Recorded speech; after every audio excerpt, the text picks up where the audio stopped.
até chegar nele. Amém? Vamos fazer uma leitura a partir do versículo 43 até o versículo 53. Quem não gostar de ler a Bíblia, pode ir para casa agora. Amém? Vamos ver? Diz assim a palavra do Senhor, a partir do 43, viu? Passados 2 dias, Jesus saiu dali e foi para a Galileia, porque o próprio Jesus testemunhou que um profeta não tem honra na sua própria terra. Assim, quando chegou a Galileia, os galileus o receberam, porque viram todas as coisas que Jesus tinha feito em Jerusalém, por ocasião da festa, a qual eles também tinham comparecido. Jesus foi outra vez a Caná da Galileia, onde tinha transformado água em vinho. E havia ali um oficial do rei, cujo filho estava doente em Cafarnaum.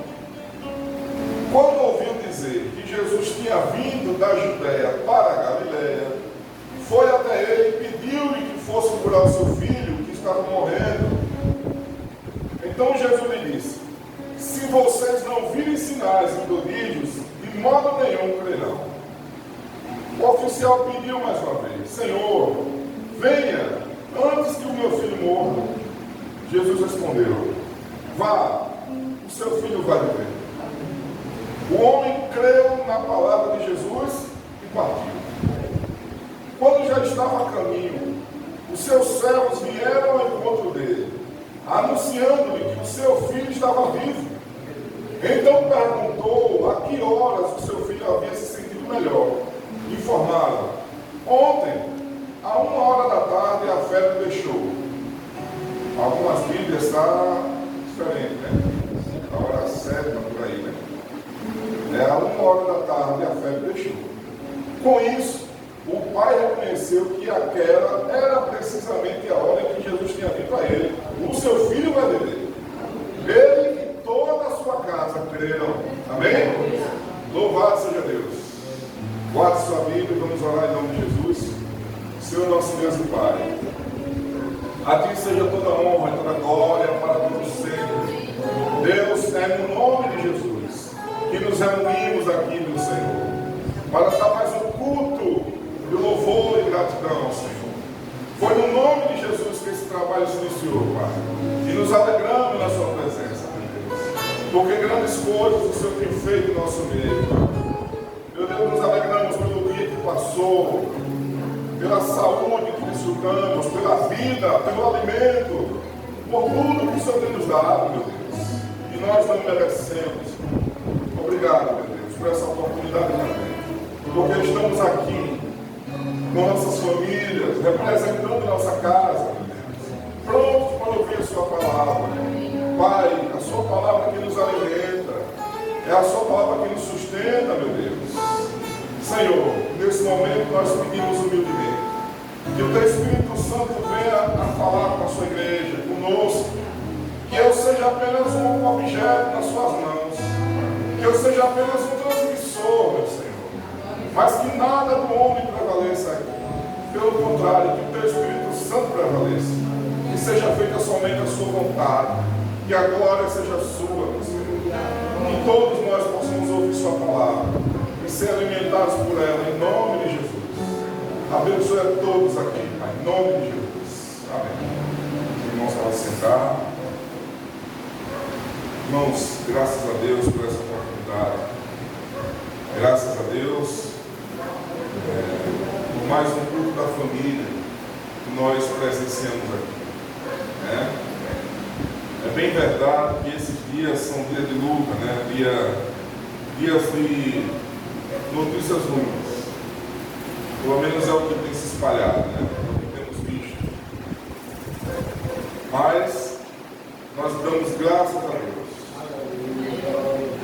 Graças a Deus, porque Deus tem cuidado do seu povo.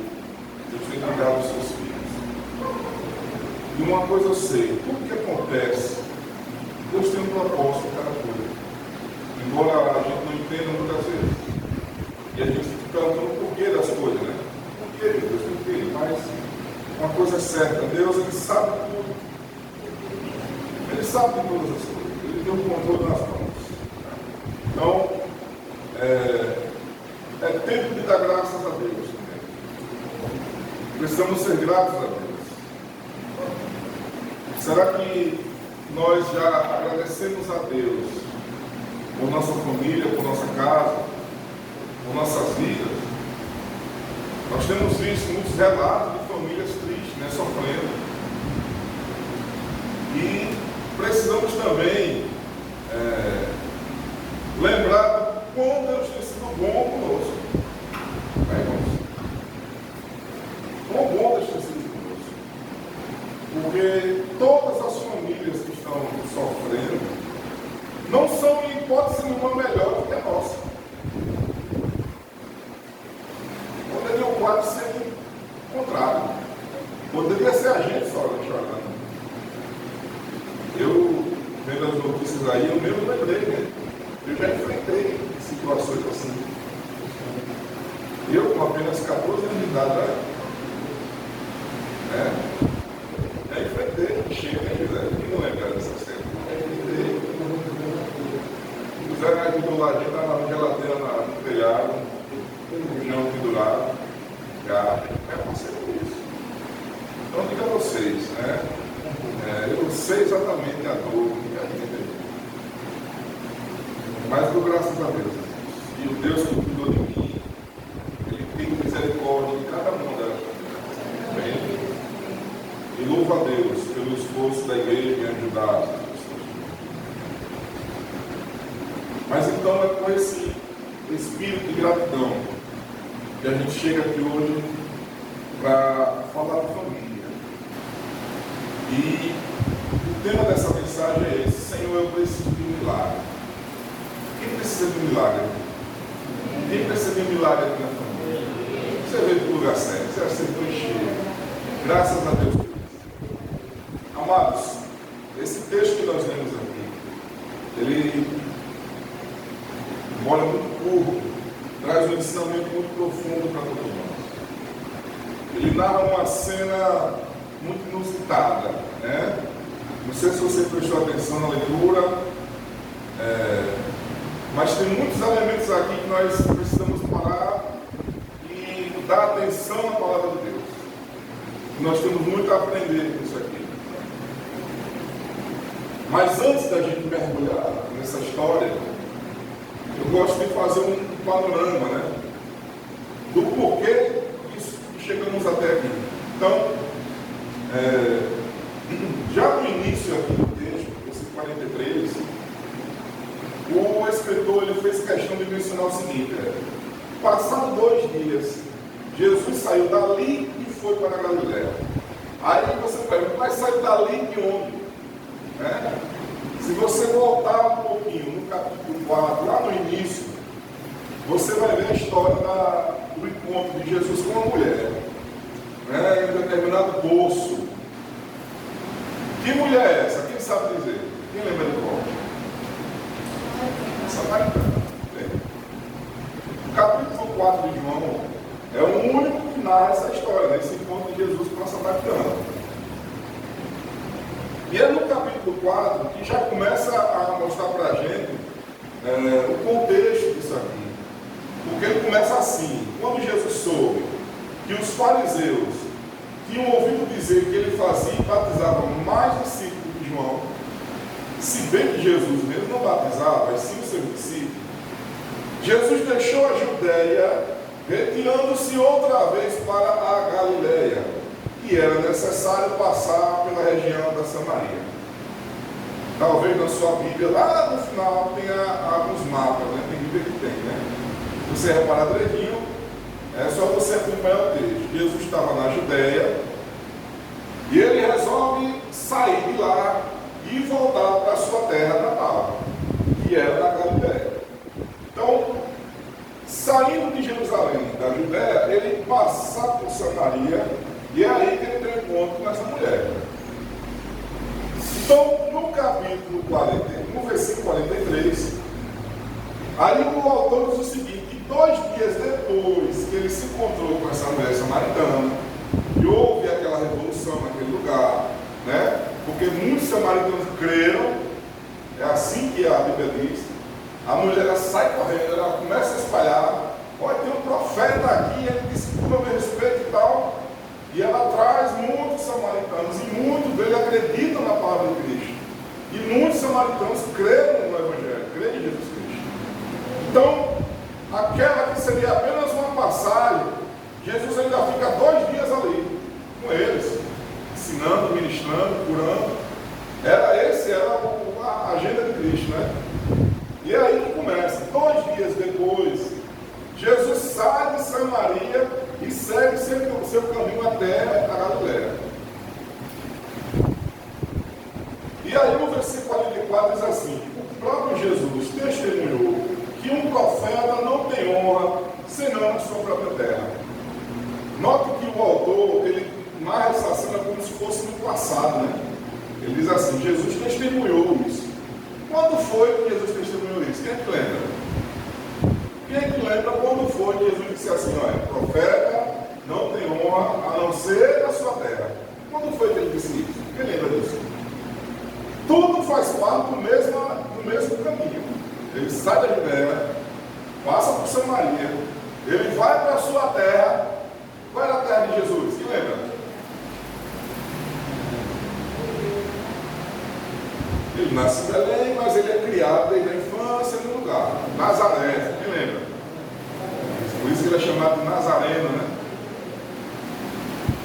Quando ele vai para Nazaré, ele se depara com os conhecidos da família, seus parentes, seus irmãos. E o que é que acontece lá em Nazaré? É só você ver, está lá em Marcos capítulo 6. Quando ele vai para Nazaré, ninguém acredita nele. Por incrível que pareça. Veja como é as coisas. Ele já tinha feito milagre, já tinha curado, já tinha. E ele resolve voltar para a sua terra natal, né? Ele viaja e resolve voltar para Nazaré. Quando ele chega em Nazaré, todo mundo começa a dizer: oxi, mas não era esse o carpinteiro? Não era esse o filho de José, carpinteiro velho que morava ali, que fazia escadeira para nós ali nas camas? Como é que ele agora diz que é rabino? Como é que ele agora diz que é mestre? Esse menino não estudou, não. Porque escola, para aquele tempo, né, era artigo de luxo, né? Escola, nem toda criança dos tempos de Jesus ia com a escola. As crianças cedo tinham que ajudar os pais, né? Então, não tinha como Jesus ter estudado. E aí Jesus estava pregando, ensinando, ninguém deu fé nele. Se você ver lá Marcos capítulo 6, do 4 ao 6, Jesus vai dizer o seguinte: que ele não conseguiu realizar ali muitos milagres por causa da incredulidade, né? A incredulidade, por causa disso, ele não conseguiu fazer os milagres de Nazaré. Foi aí que ele disse: um profeta não tem honra senão na sua própria terra. Os de fora davam valor a ele, mas Nazaré, onde ele nasceu, pelo contrário. Até seus irmãos disseram: você tem que sair. Já que você é mestre, tem que ensinar fora. Nem ele mesmo estava batendo fé em Jesus. É quase uma história, né? E só nisso aí a gente aprende, irmão. Só nisso aí a gente aprende. Deus vai continuar usando pessoas simples para surpreender você. Entenda isso em nome de Jesus. Às vezes a gente espera fogo descer do céu. A gente espera um culto extraordinário, né? Pessoas muito famosas até. Mas Deus tem usado pessoas simples da sua convivência para abençoar a sua vida. E Deus pode nos surpreender com isso. Pessoas da sua rotina, pessoas do seu dia a dia, Deus pode usar uma palavra que vai abençoar você e sua casa, sua família. Em nome de Jesus. É por isso que às vezes nós perdemos muita bênção. Porque a gente espera, né, coisas grandiosas. A gente espera um culto espetacular, a gente espera um encontro. A gente espera algo fenômeno. Quando Deus, na verdade, quer nos abençoar na simplicidade de Deus. Deus quer nos abençoar com coisas simples da vida. Então, cuidado com coisa grande, cuidado com aquilo que é extraordinário. Lembre-se, para aqueles moradores de Nazaré, Jesus era um corriqueiro. Jesus era uma pessoa simples, mas era o Salvador do mundo. Era a luz do mundo. Estava ali com eles e eles não conseguiram reconhecer isso. Então, amados, outra lição que a gente aprende: cuidado com a incredulidade. A incredulidade, ela não diminui o poder de Deus, não é isso. Não é que Jesus deixou de ter poder quando ele entrou em Nazaré. Não, ele continuava o mesmo Deus. Mas a incredulidade que ele viu nas pessoas, isso deixou ele admirado. Porque como pode uma mulher que tinha saído de Tiro e de Sidom, que era um lugar distante de Jerusalém, assim que essa mulher soube, ela disse: Senhor, cure minha filha, está miseravelmente demoniada. Dia das Mães está chegando, né? Vamos deixar para lá. Mas aí Jesus disse que ficou surpreso com a fé dessa mãe, porque ela não fazia parte ali do contexto dos judeus, mas ela creu de todo o coração. Mesmo Jesus dizendo: olha, mulher, eu vim para as ovelhas perdidas de Israel. Jesus se dizer o quê? Eu não vim nem para você não, viu? Mas ela foi tão inteligente que ela disse: não, mas os cachorros estão em conta das migalhinhas. Eu não preciso de coisa grande, eu só quero isso. Foi essa fé que surpreendeu Jesus. Ele disse: eu nunca vi em Israel uma fé como essa. Então veja, amados, cuidado com a incredulidade. A incredulidade tem impedido bênção. Não é que a mão de Deus fica fraca, não. Pelo contrário, ele permanece mesmo. Mas quando a gente não tem fé daquilo que a gente ora, daquilo que a gente acredita, a gente deixa de ser abençoado. Ele deixa de receber a bênção. Então, é diante disso aí, diante desses fatos, que se inicia essa história que nós acabamos de ler. Ele vem fazendo essa viagem e ele chega em Caná da Galileia. O próprio texto faz questão de dizer, né? Caná da Galileia foi o lugar onde ele fez o seu primeiro milagre. Qual foi o primeiro milagre? Transformar água em vinho. Eu tenho certeza que se fosse hoje, não ia ser vinho. Mas eu não vou falar, porque eu já sei. Calma, já sei. Ele fez em Caná o primeiro milagre numa festa de casamento, né? E aí, antes dele seguir para Cafarnaum, que era a sua cidade, onde ele estabeleceu moradia, a Bíblia diz que ele estava em Caná da Galileia. E um certo oficial do rei, era um funcionário de alta patente do rei, chega até ele, suplica: Senhor, meu filho está quase morrendo. Eu preciso que o Senhor vá lá em casa, desça comigo até Cafarnaum. O cara morava em Cafarnaum, Jesus estava em Caná da Galileia. Mais uma vez, se você for recorrer ao mapinha lá da sua Bíblia, vai dar mais ou menos uns 30 quilômetros, de Cafarnaum até Caná da Galileia. O cara foi de cavalo, andou 30 quilômetros. 30 quilômetros, daqui a um. Eu acho que é mais do que lá para lá, né? Abaixo, pronto. 30 km. Hoje você pega um hospital, você está lá, você pega um carro. Mas imagine você a cavalo. Você sai desesperado de casa, deixa uma criança quase morrendo. E você sai desesperado atrás de uma solução. Quem era a solução? Jesus. Alguém disse aí: olha, Jesus está em Caná da Galileia. Se você for de cavalo, está tempo. O cara sai desesperado, ele vai à procura de Jesus. Quando ele consegue encontrar Jesus, ele não tem outro assunto: Senhor, venha depressa, porque meu filho está morrendo. Está morrendo. Aí Jesus, ele diz o seguinte: se vocês não veem milagres e prodígios, sinais e prodígios, vocês não vão crer em modo nenhum. Jesus faz uma crítica Porque essa crítica de Jesus, ela tinha um forte embasamento. Porque se você ver lá no final das contas, muita gente que estava na multidão seguindo Jesus, muita gente começou a gritar: crucifica! Nosso irmão já disse recentemente, fez uma pregação, né? Muita gente na multidão que vivia a rotina de Jesus. Olha, teve gente que viu a multiplicação dos pães, teve gente que viu Jesus ressuscitado, né? Teve gente que viu o aleijado ser curado, viu o cego ser curado, teve gente que viu o leproso ser curado, que era a pior praga que tinha na época. Teve gente que presenciou vários milagres, mas no final de tudo estava lá gritando: crucifica, solta Barrabás, crucifica ele. Então, é por isso que Jesus faz essa crítica aqui, que nem todo mundo estava acreditando no sermão, na palavra. O pessoal só queria ver sinais, só queria ver cura, só queria ver milagres, mas nem todos estavam acreditando. Mas o oficial, ele suplica de novo: Senhor, vamos depressa que meu filho morre.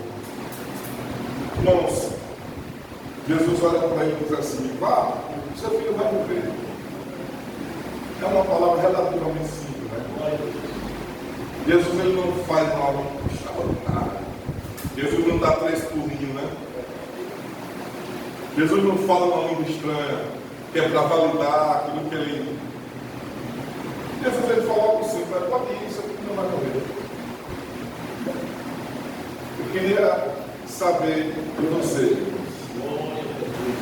Eu queria saber de vocês. O cara saiu desesperado. Ele queria que Jesus fosse com ele. Venha depressa, meu filho está morrendo.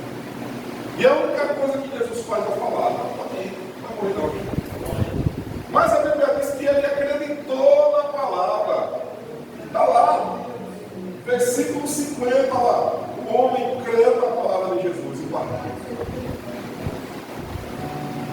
Se fosse eu e você, qual seria a sua reação? Qual seria a minha reação? A nossa. Será que a gente acreditaria só com a palavra? Né? Senhor, se o senhor não for, não adianta nada. Vamos, é que nem Jairo, né? Venha comigo, venha comigo. Irmãos, mas esse oficial aqui nos traz uma lição valiosa. O oficial disse: não, só pela palavra que já está bom. Ele virou as costas e saiu. Ele creu na palavra de Jesus. Eu quero dizer uma coisa a você, irmãos. A palavra de Cristo representa a presença dele na sua vida.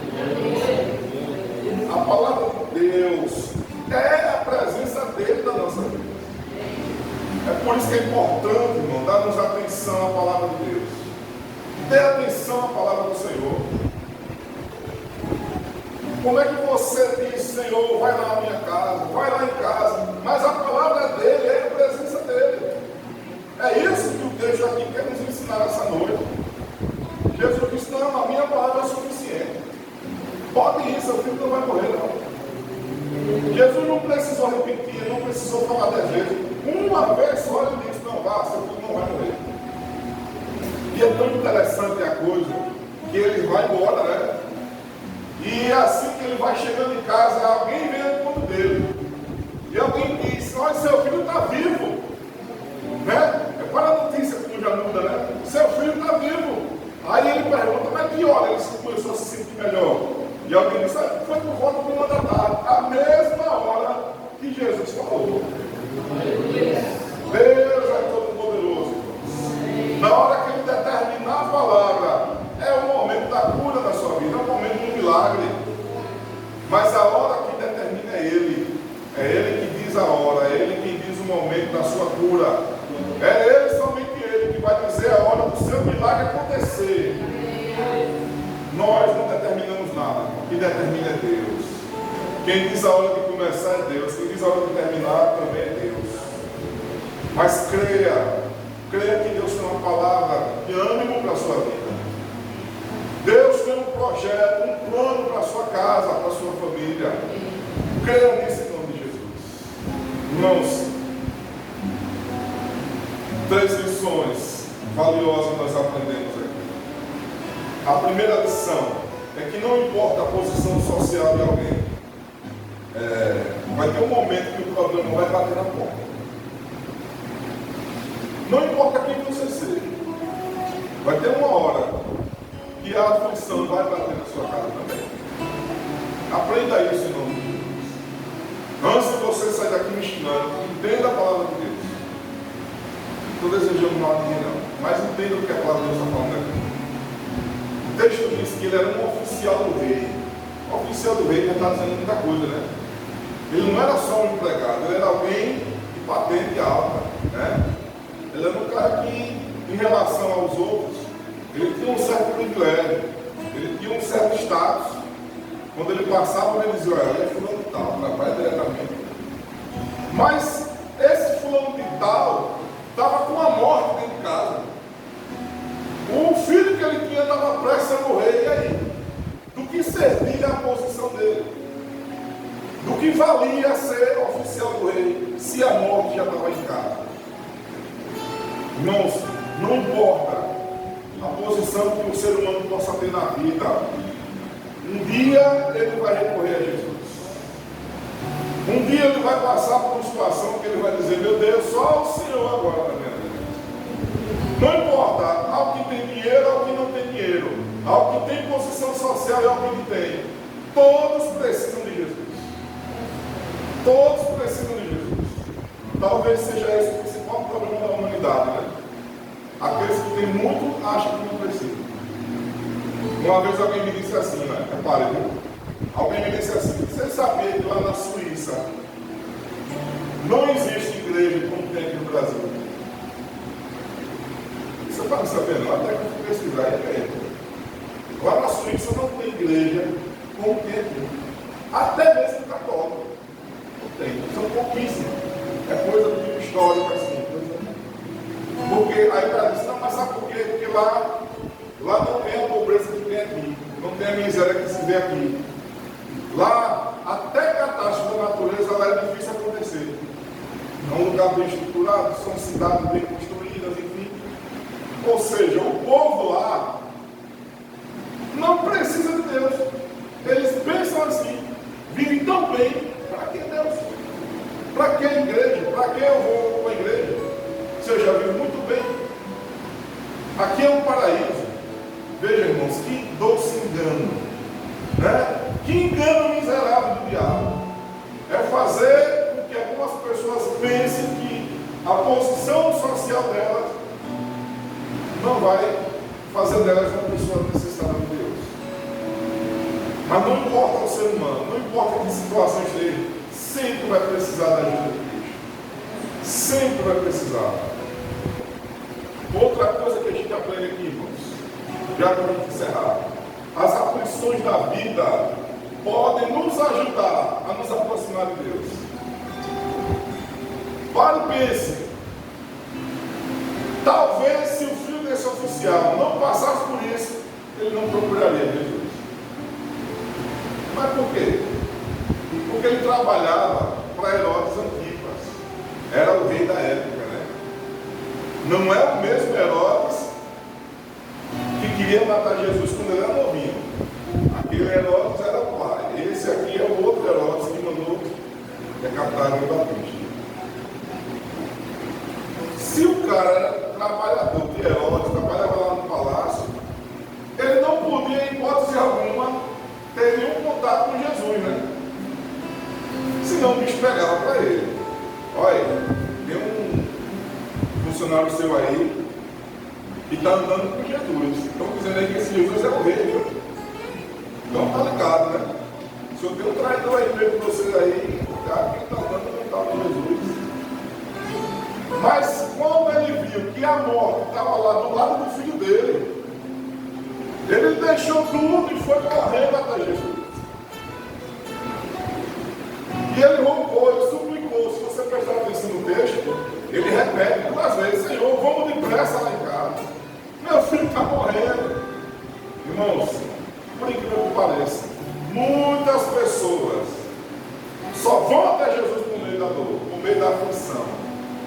A aflição faz com que muitas a gente busque a Deus. Infelizmente, porque quando está numa boa, tem muita gente que não vai não. Então Deus permite muitas vezes a aflição para que o ser humano recorra e reconheça que só existe um Deus. E graças a Deus que mesmo na aflição a pessoa ainda reconheça a necessidade de Cristo, né? Graças a Deus. Você já parou para pensar que quando o bicho pega de lá da gente, a gente começa a orar mais? Ou não? Não, eu faço tempo para chover, isso não acontece para aqui não. Isso só acontece lá na igreja dos outros, né? Eu lembrei disso agora. Irmãos, a verdade é essa. Às vezes quando a coisa começa a apertar do nosso lado, a gente começa a buscar mais a Deus, né? Quando a gente sente a dificuldade de bater, quando a dor começa a apertar o dedo mindinho, a gente começa, Senhor, tenha misericórdia, pede oração, começa a jejuar, vai ler a Bíblia. É isso mesmo, irmãos. É porque a aflição às vezes nos ajuda a nos aproximar mais de Cristo. Não estranhe. Se a coisa não está indo muito bem na sua vida, não estranhe. Não pense que tudo vai desabar, não. Dê glórias a Deus. Quem sabe se na providência divina, querendo aproximar você mais de Cristo. Deus tem o controle de tudo. Porque apesar da aflição que esse homem passou aqui, que nenhum de nós deseja passar, obviamente. Mas essa aflição serviu para que o nome de Cristo fosse glorificado. E o resultado dessa aflição foi isso aqui, está lá no último versículo que leu. Toda a sua casa creu em Jesus Cristo. Toda a família dele creu no Senhor Jesus. Depois disso aqui. Então veja que tem aflições que é para o bem, né? Tem aflições que é para que o nome de Cristo seja glorificado. Por fim, irmãos, para a gente encerrar, a última lição que a gente aprende nesse texto. Nós temos que ter pressa. Temos que ter pressa para levar Jesus para casa dele. Tenha pressa para levar Jesus para sua vida. Tenha pressa para levar Jesus para seus familiares. Né? Para aqueles que você está vendo que precisa de Cristo. Quando o cara viu o filho morrendo, o Senhor, ele largou tudo. Quando eu estava meditando aqui esse texto, me veio na mente, né? Porque hoje, às vezes a gente quer fazer uma viagem urgente, né? Chama uma ambulância, chama SAMU, né? E aí, quando o carro demora, é aquela aflição, né? Agora imagine você, o cara com o filho morrendo em casa, ele tem que andar de cavalo 30 quilômetros em busca de uma solução. Imagine você, que agonia aquele coitado não teve enquanto ele estava naquele cavalo ali, né? E ainda tem que voltar uns 30 quilômetros montado naquele cavalo. Meu Deus, que aflição. Porque às vezes a gente está de carro, parece que a viagem não vai acabar, né? Por quê? Porque a aflição é maior, né? A gente quer que pressa chegue no hospital, enfim. Agora imagine que sofrimento esse pai de família que não veio para cá. Meu Deus, meu filho vai morrer, ele desesperado ali. E aí Jesus disse, não, pode ir, seu filho não vai morrer. E ele volta, crendo na palavra de Cristo. E quando ele chega, o milagre já tem acontecido. Glórias a Deus. O mesmo Cristo, o mesmo Deus, a mesma palavra está hoje aqui na sua vida. A mesma palavra de poder, a mesma palavra que cura, que pode libertar da morte, ela se encontra hoje.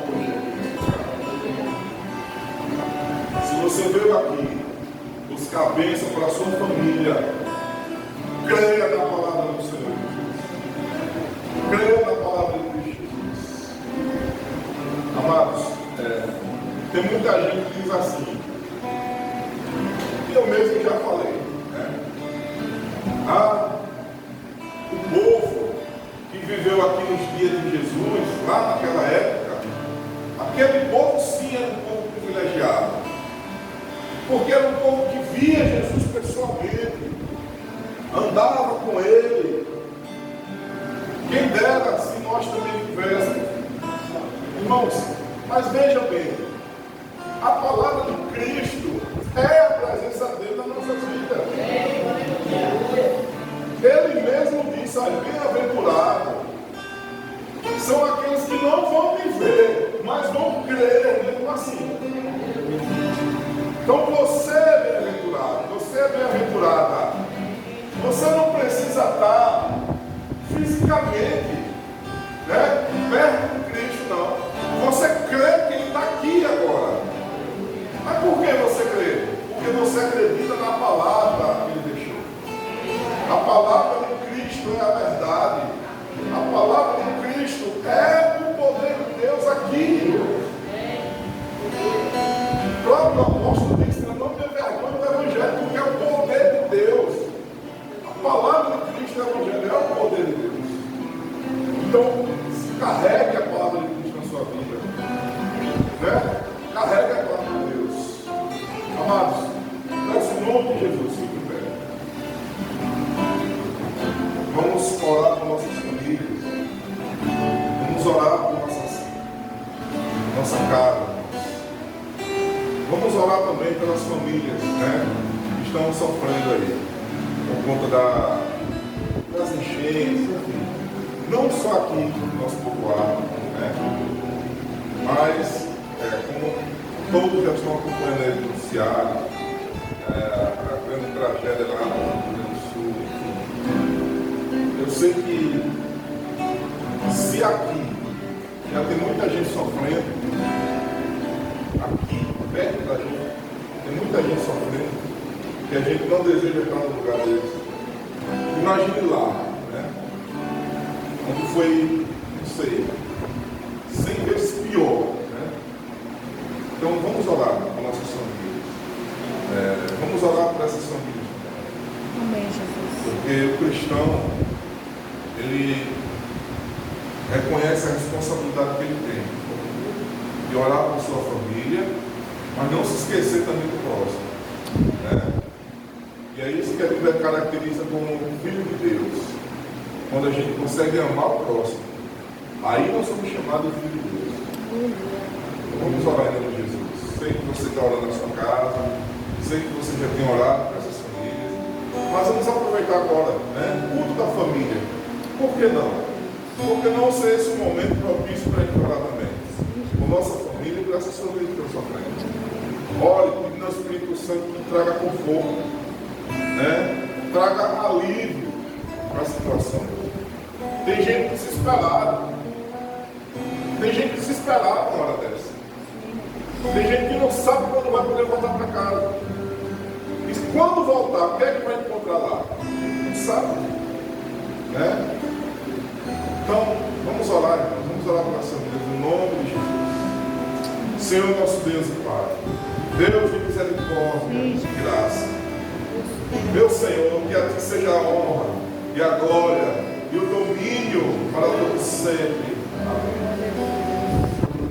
Pai, nós nos juntamos, nós nos reunimos aqui na sua casa, em um dia especial, meu Deus, porque é o culto da família. O culto na quarta-feira não é menos importante do que outro dia, pelo contrário. Talvez seja esse o culto mais importante de todos, porque foi na família que o Senhor iniciou o seu projeto. A família é um projeto que vem do alto, não é uma ideia nossa, mas é uma ideia sua, meu Pai. Meu Deus. E esse é um culto especial para cada um de nós. E nós temos ouvido sua palavra, que o Senhor é Deus que faz milagres na família. O Senhor tem poder para realizar qualquer milagre, meu Deus. E nós oramos agora em todas as famílias, aqui no nosso povoado, meu Senhor. Famílias que estão desabrigadas, que foram atingidas por essas enchentes recentes, Pai. Meu Deus, famílias que estão precisando de um verdadeiro milagre. Meu Deus, nós oramos agora por essa mãe, Senhor, que está sofrendo, que não faz ideia do que fazer. Nós oramos agora por esse pai de família que está sofrendo agora, meu Deus, que não faz ideia do que vai fazer daqui a anos. que não tem recursos, Senhor, para repor todo o prejuízo. Meu Deus, nós entendemos, Senhor, que tudo acontece por permissão divina. Nós entendemos que o Senhor tem propósito em cada situação, em cada coisa. Por isso nós intercedemos por cada família em nome de Jesus. Pai, quem sabe, meu Deus, por meio dessas aflições, muitos, Senhor, irão buscar o Senhor Jesus Cristo. Sim, meu Pai. Quem sabe se por meio de tantos problemas, tantas aflições, muitas almas vão se render a Cristo. Meu Deus, mas nós oramos por todos, nós pedimos humildemente, Em nome de que o Jesus, Senhor Pai. visite cada casa, como se fosse a nossa própria casa. Ouve a oração. Que o Senhor tenha misericórdia de cada um deles, meu Deus. Aleluia. Que o Senhor visite cada criança agora, Senhor. Sim, meu Pai. Em nome de Jesus. Meu Pai, conceda orientação, conceda, Senhor, recursos, meu Deus.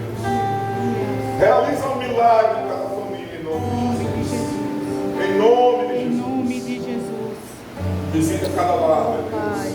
te A todos os glorificamos. nossos irmãos que aqui estão reunidos Deus agora. soberano. A todas as famílias aqui presentes nessa casa. Visita, Que o Senhor abençoe poderosamente a cada um. Jesus, Que o Senhor Pai. realize o seu milagre no tempo oportuno, meu Espírito Deus. Santo de Que Deus. nós possamos voltar para a nossa casa hoje, crendo na palavra, meu Deus. Assim como aquele oficial que voltou para a sua casa crendo na palavra. Aleluia. Quando ele chegou em casa, um milagre já tinha acontecido. Glória. Meu Deus, que da mesma forma aconteça conosco hoje aqui. Amém. Possamos sair daqui crendo na sua palavra.